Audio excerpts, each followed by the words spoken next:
We also know that several people close to Mr. Butts, who we were charging later, saw them together in several different locations. All right, the Chief and I will take a few questions, if you have any. I have one. How did Jarvis Butts have access to Mosiah? He knew some of their family members, some of her family members. Can you talk about the time frame when you mentioned grooming? Are you able to elaborate at all over how long of a period of time he may have quote unquote groomed or knew her, or All I can and will say at this point that it started in 2022. So just for accuracy, this little girl's remains have never been found? No, Is there a thought, her body has never been found. any thought of where she may be? Well, if we knew that, we would certainly have a case that we weren't trying. We were trying without a body. And Rigas, can you say what triggered charges now?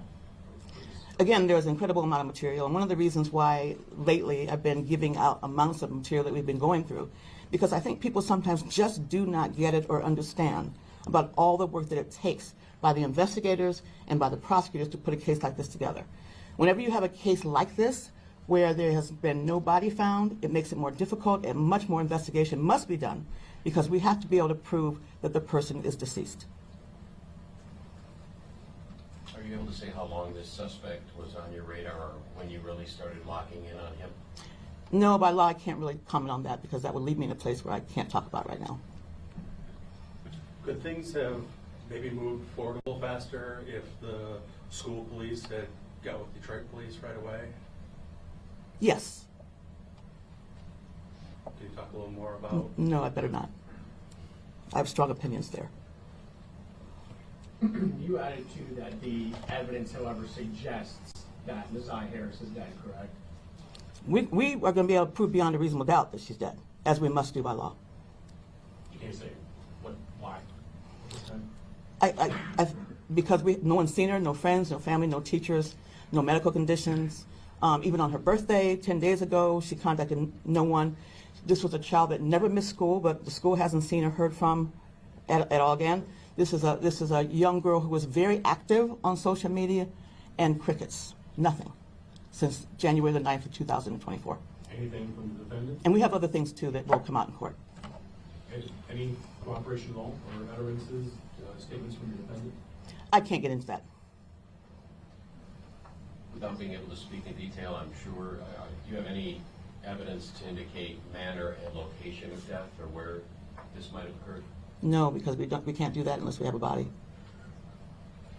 Mr. Butts is currently facing charges in the prosecutor by your office. Can you talk additional charges before these? Can you talk about those at all? He is, and we next appear in court on Monday, January 30th.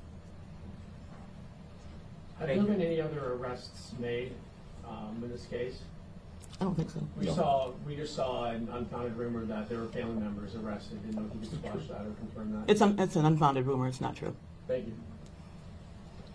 Do you have an idea of how long Mosiah may have been being molested? Again, the sexual abuse began based on the evidence that we have in 2022. Or at least the grooming began in 2022. Are you able to say how far along she was on her pregnancy? We don't know because we don't have a body. I have a question for Chief Witt just about missing children just broadly. When these types of cases happen, obviously we get the reports all the time of missing children. Can you talk about what you think didn't work in this case? You know, in terms of like maybe the seriousness that was considered when she first went missing and it was reported to BPSD versus what's passed with you guys? I would much rather have had the case earlier. I don't know if the outcome would have been any different based on some of the things we've learned in the course of the investigation, but we may have had an opportunity to recover even more evidence. But we're pretty confident that the evidence that we have is strong. We know it is, in fact. But you can never have enough evidence. So if there's anything that could have gone a little bit better with regards to the first time that we were brought in, I would have wanted to be brought in much earlier for that reason. Just some background on Jarvis Butts. What's his age and is he from Detroit? He's 41 years old, from Highland Park, I believe. Yeah. And Chief, as soon as you guys got word of this, you guys were out immediately, right? I think you were even out searching. You guys set up a command post. Yeah, that's correct. I mean, we took over the case after we were briefed. We took charge of the case, and our teams got engaged in it immediately and hit the ground running, and didn't look back. Can you talk about, Chief White, or maybe Sergeant Jones, the Maziah's case in connection to the other missing young people, girls, children, like what your workload looks like, how you balance those cases, and are able to, the numbers of youth that are missing right now? Yeah, well, we make that public. We put it on our social media pages. There's a number of misinformation, misconceptions about missings. Oftentimes what we have is kids that run away for a day or two. They have a way of investigating these cases. They know the ones that routine runaways, if you will. They still look, they still go out, but there's ways to do it, going to the schools, social media with kids. It's a big benefit to us for our investigations. And they also know when they become serious missings. All missings are serious, but internally there's a title that it has been elevated to a serious missing, and that involves a lot more work and connection with the family. Each time we get a call, we go out to the home.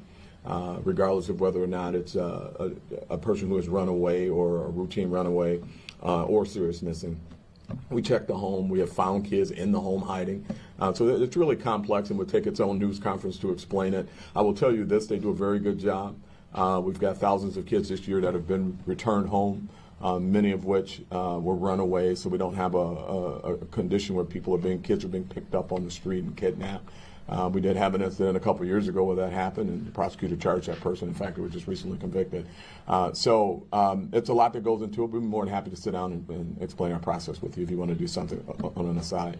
Chief, assuming then, inferring that investigators knew early on this was not a runaway case, or just if you can share some details of the fact that I'm assuming you knew pretty quickly this was not what she did as far as running and there was foul play involved, and if you can address the complexities that the prosecutor alluded to of not having a body and how you build a case around that. Well, the prosecutor builds cases. We bring evidence to the prosecutor. We bring our investigation, and she makes the charging decision. So I don't want to get into that lane because it's not mine.